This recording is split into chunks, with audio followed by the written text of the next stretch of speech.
The new millennium promises hope for some. It threatens annihilation for others, destruction and redemption, cataclysm and renewal. These end-time scenarios are wholeheartedly embraced for the 21st century. Millennial fears and expectations are as old as mankind. The idea of the apocalypse exists in the societies of all people. It is a part of religion, an aspect of culture. It is a spiritual necessity. It is profoundly human. But all things human have the potential for tragedy, and unfulfilled prophecies can exact a terrible toll.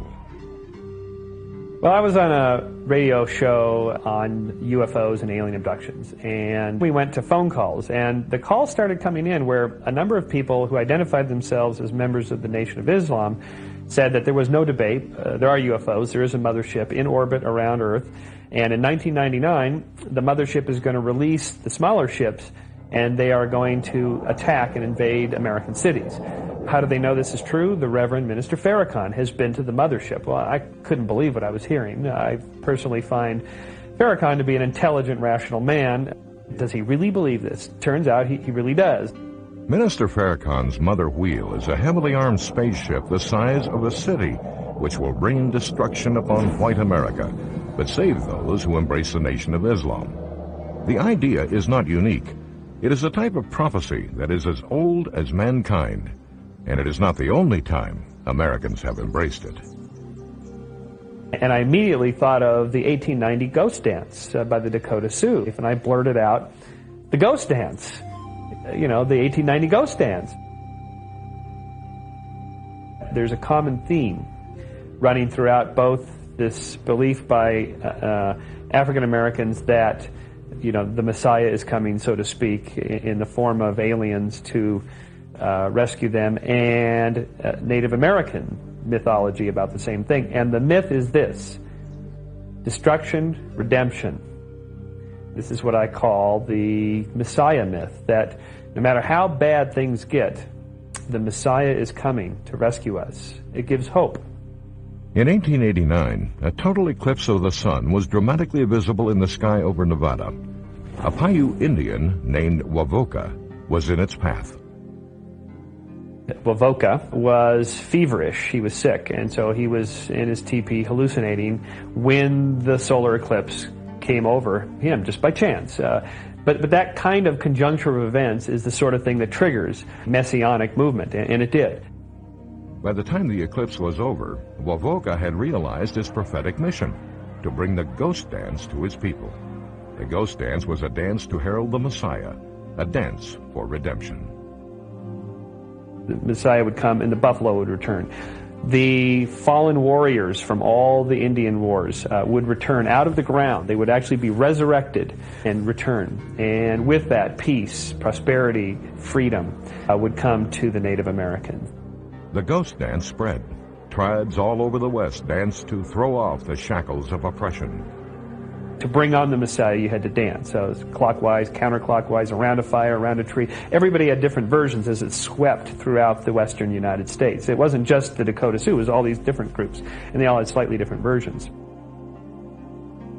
Kicking Bear, the leader of the Lakota Sioux, introduced a ceremonial shirt into the dance.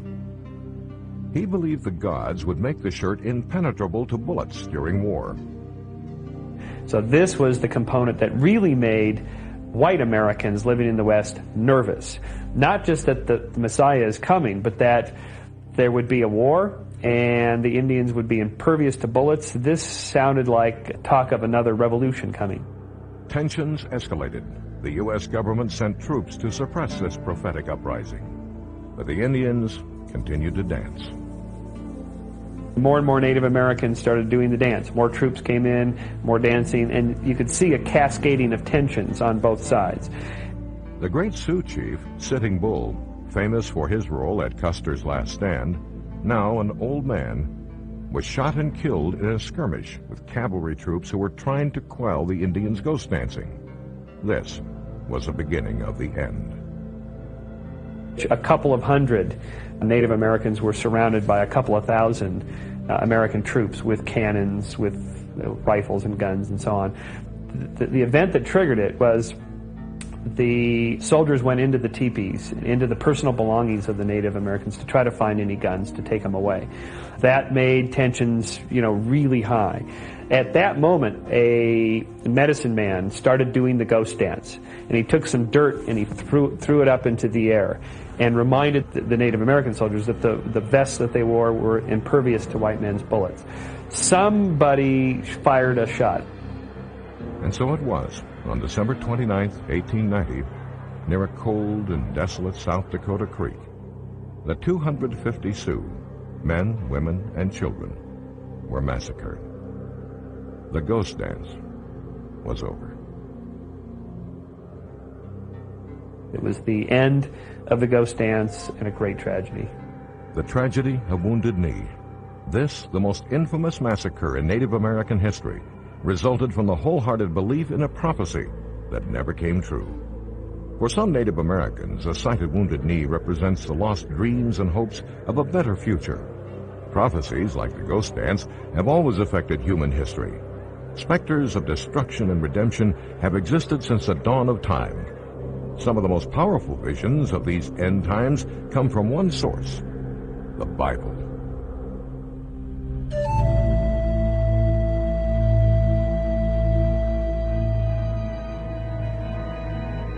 One of the most powerful visions of the millennial myth is in the book of Revelation, the last and most disturbing book of the Bible. Revelation prophesies an apocalyptic confrontation between good and evil at the end of time. With its vision of cataclysm and renewal, its ghastly images and mysterious signs have inspired fear and hope throughout the ages. This was the beginning of the foundation for Christian millennial beliefs. The book of the Revelation and other passages do in fact tell us that the earth will go through an unparalleled time of suffering, pain, and death. The scripture's pretty clear on the fact that probably 5/6 of the population of the earth will die during the tribulation. In Revelations, it is a lamb that unleashes the destruction of the world. The four horsemen of the apocalypse set out to ravage humanity. The earth quakes, the sun turns black, the moon turns bloody, and stars fall from the sky.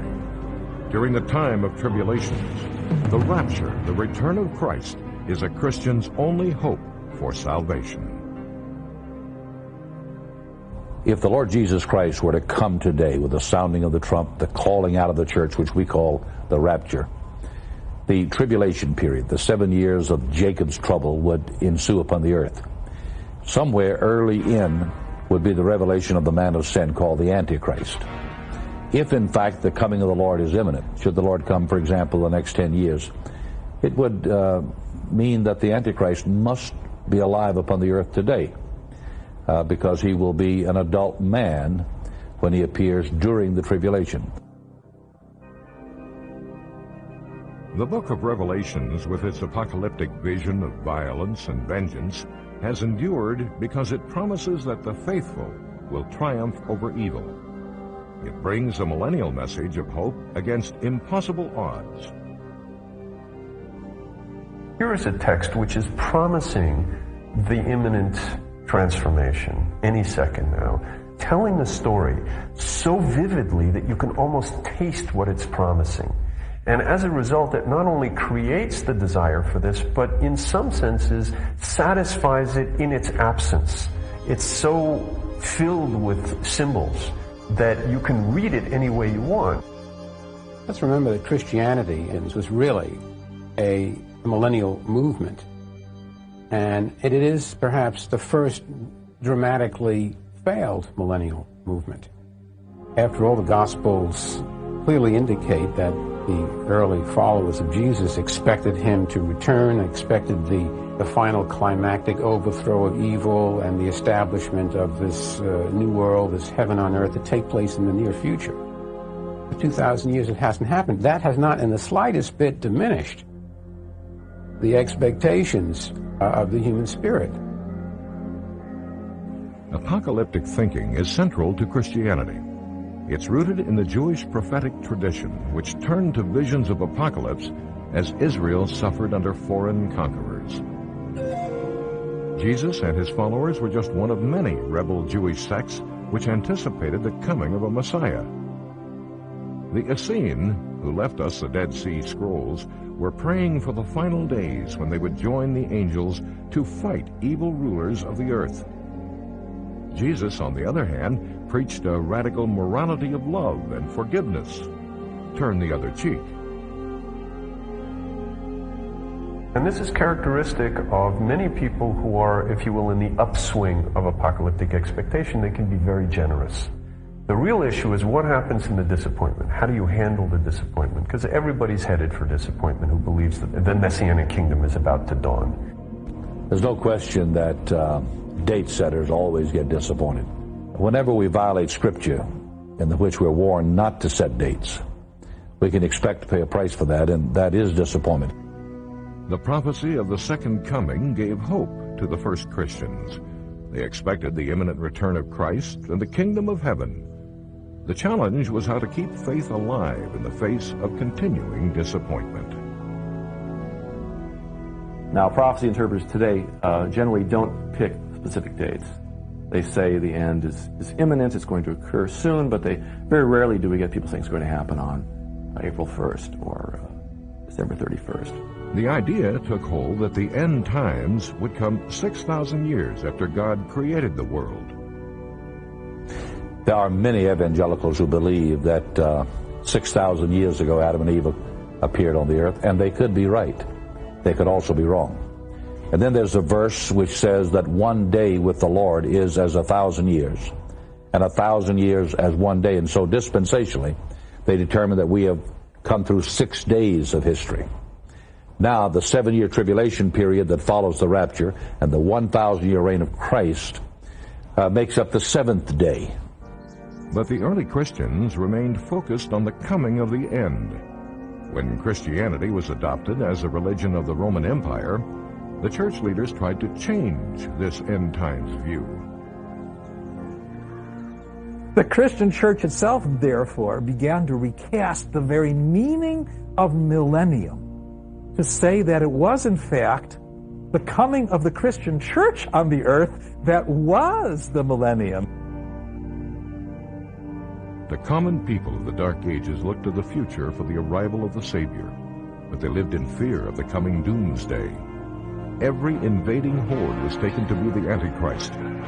End times fever reached a peak with the approach of the year 1000. Farmers stopped planting crops. People abandoned or gave their property to the church and left on a pilgrimage to Jerusalem with no intention of returning. Signs of the end were everywhere. Famine, plagues, earthquakes, eclipses of the sun and the moon, Halley's Comet. It was a period of rising anxiety in the latter half of the 10th century that became increasingly intense as one got closer to the year 1000, because there was apparently a widespread belief that it was going to end. But there was a problem. The world didn't end. The millennium came and went, and the Middle Ages began. All around the world, other people and cultures also struggled with their own end times fears.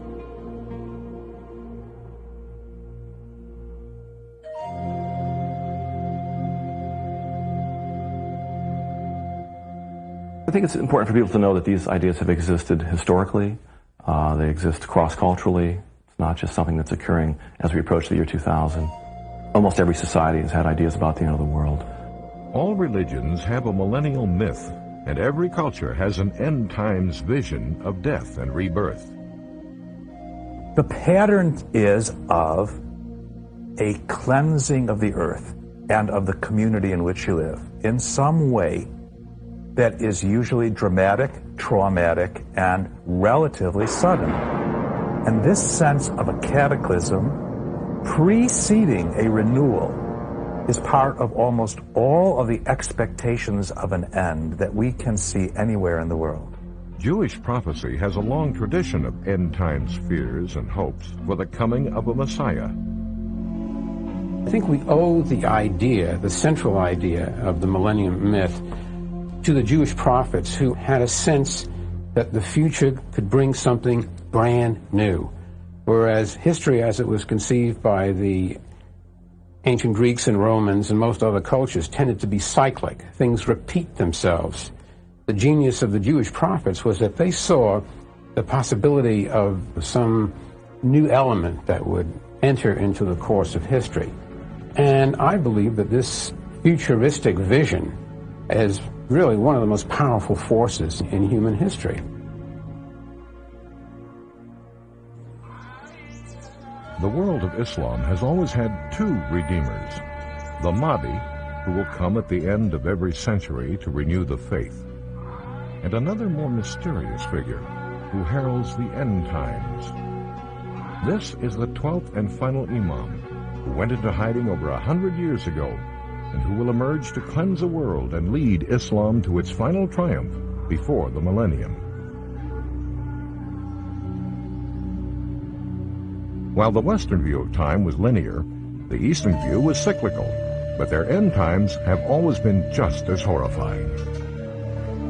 Hindus see the world as passing through 4 ages, beginning with a golden era and ending with a final age of darkness, the Kali Yuga.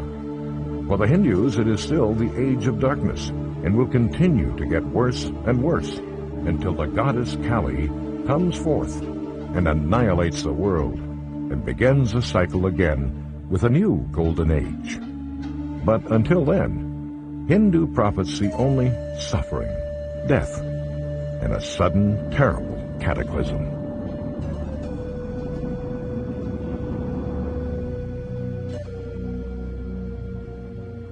Buddhists believe we are living in the second of 3 eras. One they call the Age of Counterfeit Doctrine.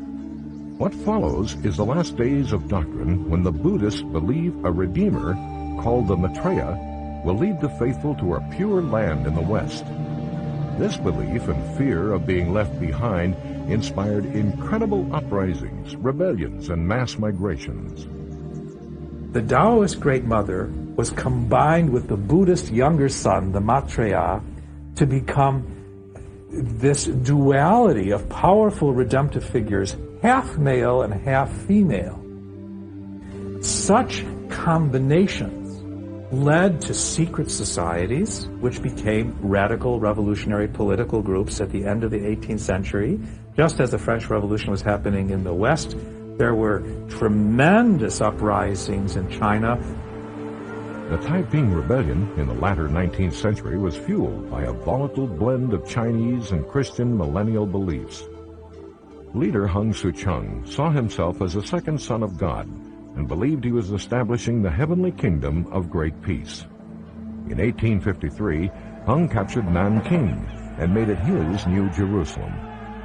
For more than 10 years, his 60 million followers held off the imperial army, but in the end, they were massacred. A similar fate befell the Aztecs in Mexico. They mistakenly believed that their prophecy of the return of the great white god Quetzalcoatl was fulfilled when the conquistadors of Spain arrived. Uncertain whether the Spanish soldiers were gods or men, Montezuma waited until it was too late. Cortez captured him in his own palace, and the Aztec Empire fell in a bloody conquest. Across the ocean, medieval Europe was seeing a resurgence of end-times beliefs, along with troubled battles of its most powerful leader, the Catholic Church.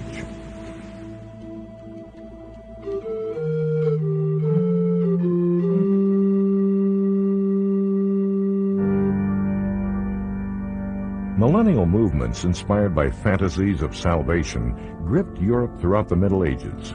Seers, prophets, and new messiahs arose, accompanied by great numbers of followers.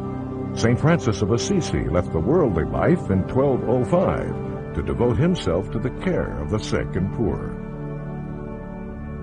It was only perhaps coincidence that the followers of St. Francis might identify St. Francis himself as this new man, and believe then that they were, as Franciscans, the vires spiritualis, the vital spiritual men who would lead the rest of the world into a new era, a new kingdom. One group of Franciscan brothers predicted a holy millennium in which all men would be united in contemplation and voluntary poverty. Inevitably, they were condemned as heretics, which only increased their fury against the church. The Franciscans came to see the church as a whore of Babylon, and the Pope as the Antichrist. In their spiritual millennium, they expected an angelic Pope, chosen by God, to convert the world. The Pope's troubles were just beginning. In 1300, the externist monk, Fra Dolcino, gathered an army of fanatical monks and waged ruthless war against the Pope. In the end, they were defeated and massacred. Fra Dolcino was burned at the stake, but protests against the corruption of the church continued. And this turmoil continued throughout the Middle Ages. Uprisings, rebellions, wars, massacres, and protests rocked the church in Rome. Pope John XXII, besieged not only by rebellions, but by scheming monarchs as well, tried desperately to rescue the church from crisis. Under pressure, the papacy was moved to Avignon, France. This resulted in Europe being split politically and spiritually. Then, Europe disintegrated into chaos and was dealt its most devastating blow, the Black Death. This horrific outbreak of bubonic plague killed 1/3 of the population of Europe. Villages were deserted, cemeteries overflowed, and violence decimated the countryside. It was an age of Satan triumphant.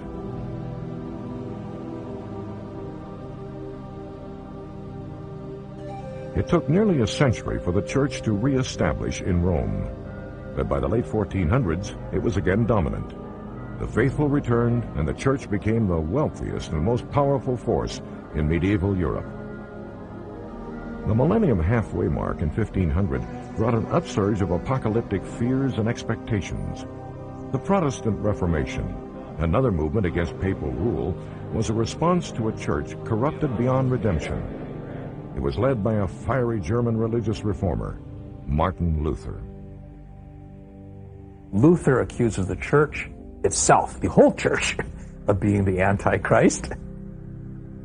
The whole church, that is the Church of Rome, accuses Luther of being the Antichrist. And in either case, because the Antichrist is now here on earth, the end and the second coming must be soon.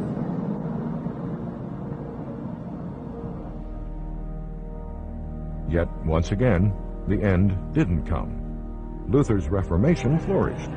Apocalyptic fringe groups continued to rise and fall, while the eyes of prophets and seers gazed toward the next millennial signpost, the distant and ominous 21st century.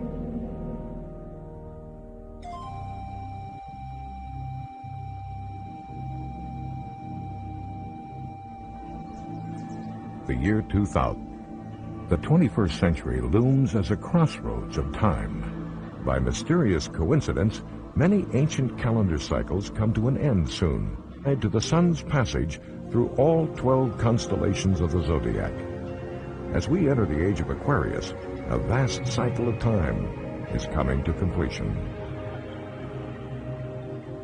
There's something called a cosmic year in astrology, and it happens roughly every 26,000 years. What also happens roughly every 26,000 years is that all the great time cycles of the ancients come to an end and give themselves rebirth. Now, all of this is happening in our generation, and that is unique. The 500-year cycle of the Druids, the 3,000-year cycle of the ancient Persians, the 7,000-year cycle of the Jewish Kabbalistic mystics all predict the end times soon. The Mayan calendar, the most accurate ever devised, comes to an end in 2012. Perhaps it's no wonder that so many seers and prophets point to the 21st century as a time of cataclysm and renewal.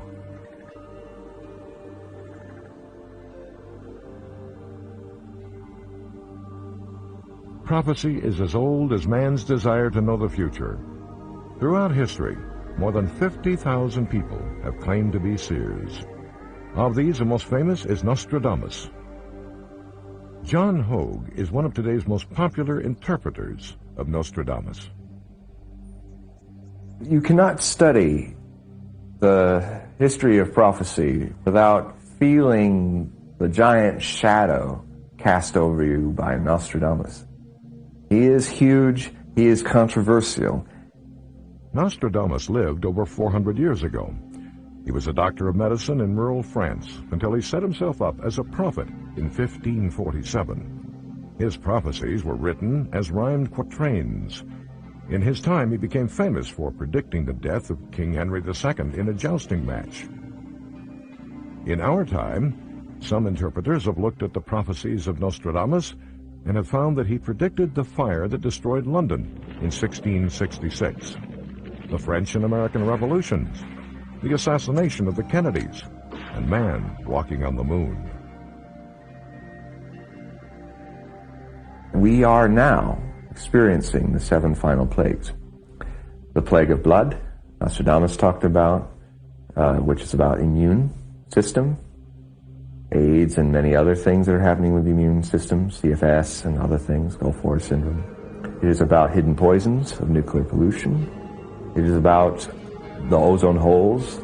It is about the seas dying.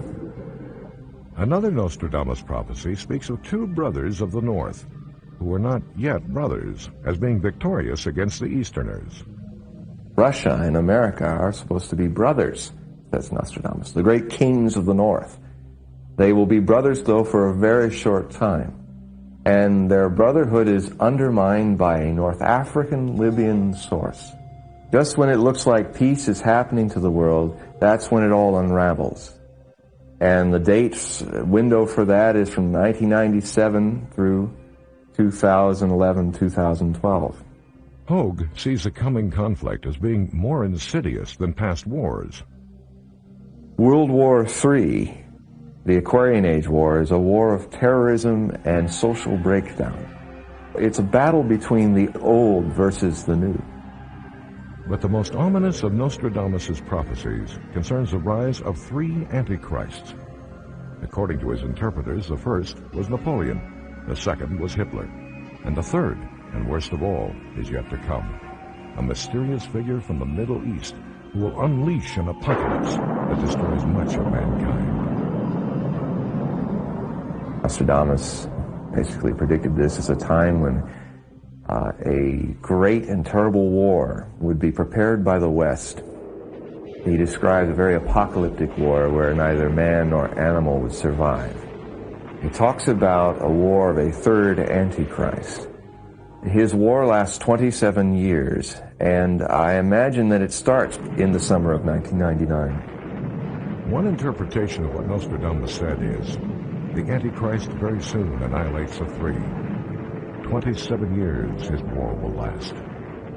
With blood-soaked human bodies, water, and red-colored icy rain covering the entire earth. When will this terrible war occur? Many interpreters of Nostradamus believe it is coming soon, and cite numerous prophecies to support their case. The most ominous being that the great king of terror would come from the sky.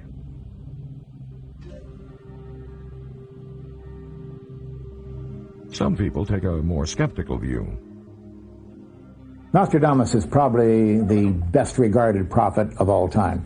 Several reasons for that. First of all, his books have been rewritten over the years. You buy one of these popular recent books on Nostradamus, you'll find that referring back to earlier editions is quite a surprise because it disagrees with those earlier editions. They've changed the spelling of the word, the capitalization, the punctuation. They've even taken 2 lines from one quatrain and put it with 2 lines of another in order to make it match history. This is called rewriting the prophecies after the event. When you really look at the evidence of what the Nostradamus claim are predictions, they're really all post-dictions. That is, they can't make predictions. They only look at what he said after some current event occurs that is interesting to us.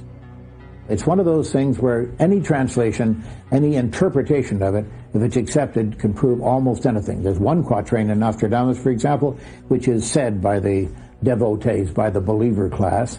It is said to have predicted Watergate, Napoleon at Elba, the assassination of JFK, and the end of the American Civil War. 4 of those major events in history in one 4-line verse? That is quite remarkable. Another reason for Nostradamus being so popular and so lasting down through the ages is he wrote so much. He wrote literally thousands of verses. Eventually he got to get lucky. Unfortunately for him, there are only 103 examples in all of his writings where he actually mentions a time and a place, or a time and a person and a place, or any combination of those 3 events. In all 103 out of 103, he was wrong. He didn't get lucky even once. Bad luck. The 20th century seer, whose prophecies are considered by many to be significant for the millennium, is Edgar Cayce, a simple man from Kentucky. He became known as the sleeping prophet because he gave his prophetic readings while in a trance. In his vision, he saw cataclysmic earth changes. Japan and Northern Europe suddenly disappear. The Great Lakes overflow and cover most of the Midwest. California and New York are covered with rising floodwater, and the lost continent of Atlantis rises again. John Hogue also believes in Edgar Cayce's prophecies.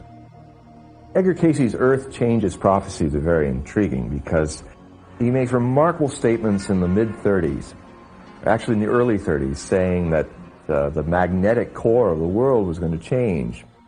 And just 2 years ago, they estimated that the magnetic core did actually shift, and it shifted in 1936, the year he said it would shift.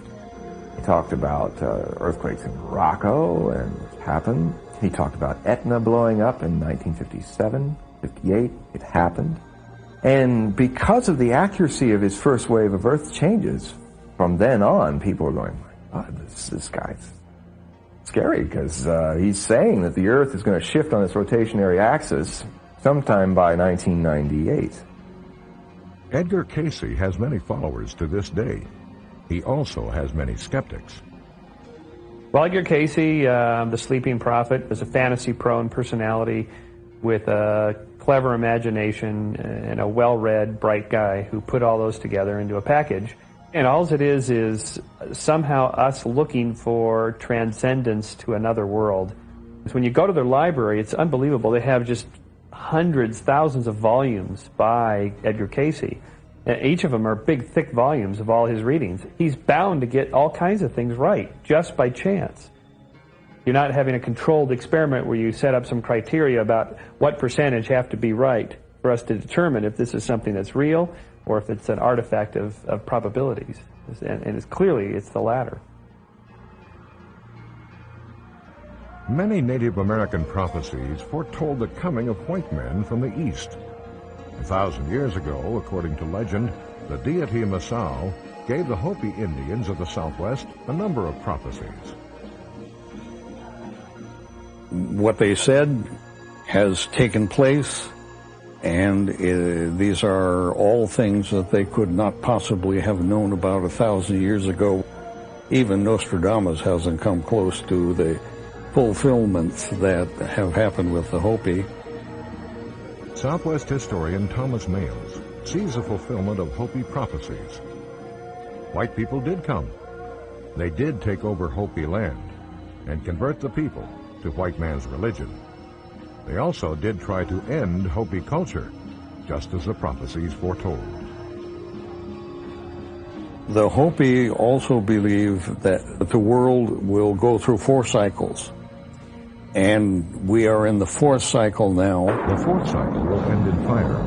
Atomic bombs, what Hopi prophecy calls gourds of ashes, will destroy most of humanity.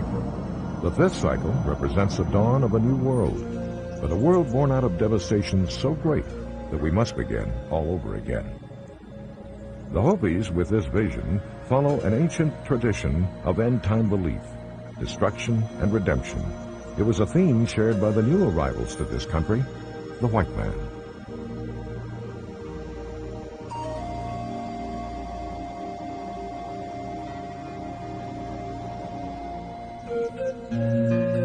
America's millennial roots are deeper than most of us realize. The discovery of America itself was a millennial accident. Columbus believed that the end of the world was coming in 1660. He saw himself as a divine instrument chosen by God to spread the gospel to the ends of the earth so that Jesus Christ would return. So Christopher Columbus, who signed himself Cristoforo Colombo, which means the Christ-bearing dove, thought he was bearing the dove of the Lord across the oceans to the pagans of China and Japan, and he was distressed to find a continent between, because it meant now that the job of converting the world to Christianity was going to be that much harder, and it might not be doable before the end. The New World became a magnet for millennial hopes. Americans saw themselves as a chosen people, whether they were Puritans building a heavenly paradise or the Founding Fathers fighting a revolution. An end-times focus has existed throughout American history. It has surfaced in spiritual awakenings and social experiments. Both came together in utopian communities like the Shakers, led by Mother Ann. She felt that Christ had returned in feminine form, and she was fulfilling the divine prophecies. She felt she was the embodiment of Christ, right? So in a way, the millennium was being established on earth through her.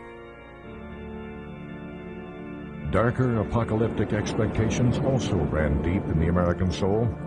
The greatest movement grew around a prophecy interpreter named William Miller, whose careful calculations convinced more than 50,000 followers that Jesus would return in 1844. Jesus says, I'm coming back.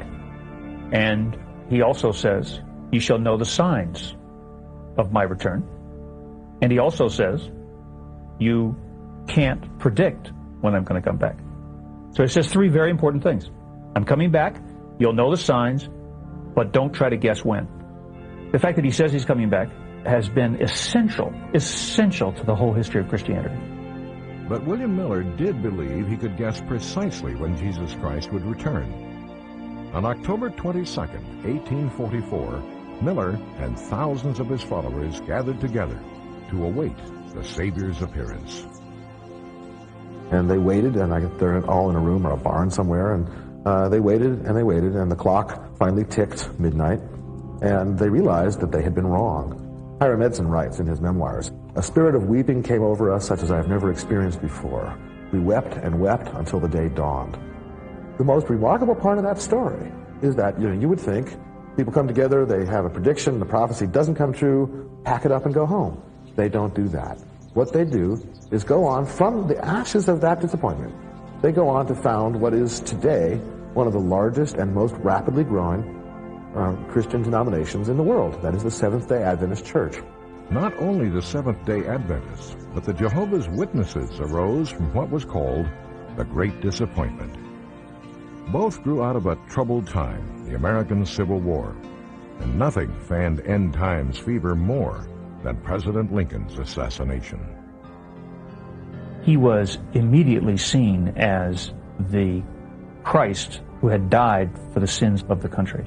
But there was that hope for the transformation, and all there was death and suffering that followed it.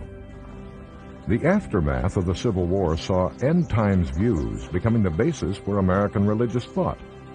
A shift in thinking happened from postmillennial, where Jesus and the promise of redemption comes after the end times, to the more frightening premillennial, that through Jesus and his return, the end still comes, and only the chosen ones escape annihilation.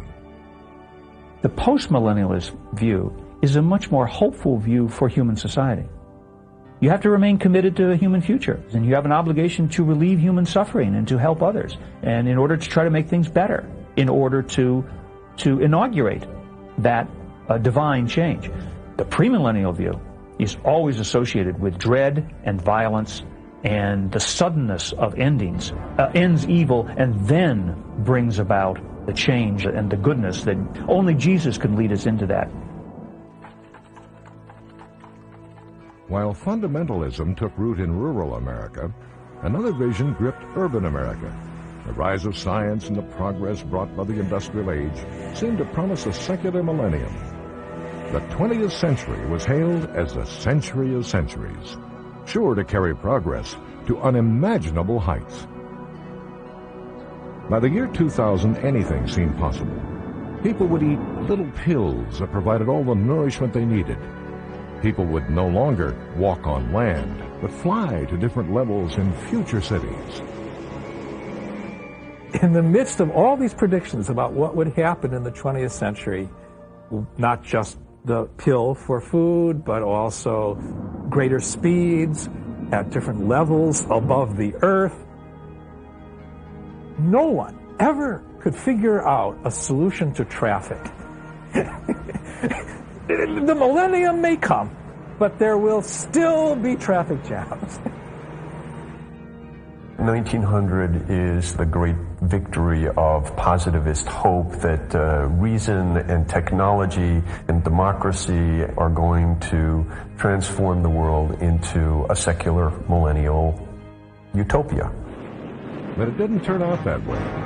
The 20th century became the living nightmare of end times prophecies. From World War I, the war to end all wars, to the horrors of the Nazis, from the specters of nuclear terrorism to the devastation of overpopulation and pollution, we have crossed the threshold of the apocalypse. Nearly 2,000 years have passed since the book of Revelations predicted the end of time. But we still face possible annihilation.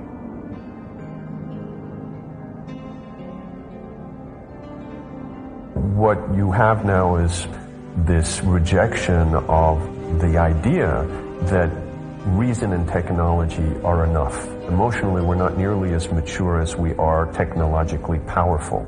And that as a result, we don't know what the future holds for us. We seriously are capable of self-destruction.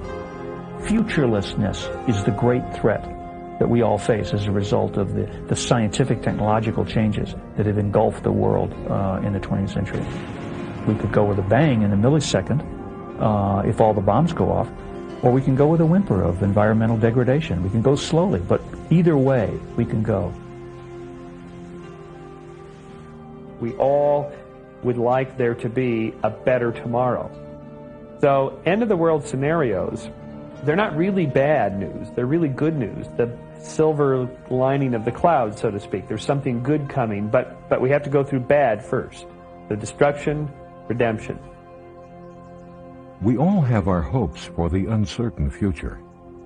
We all have our fears. The question is, what will happen in the coming years?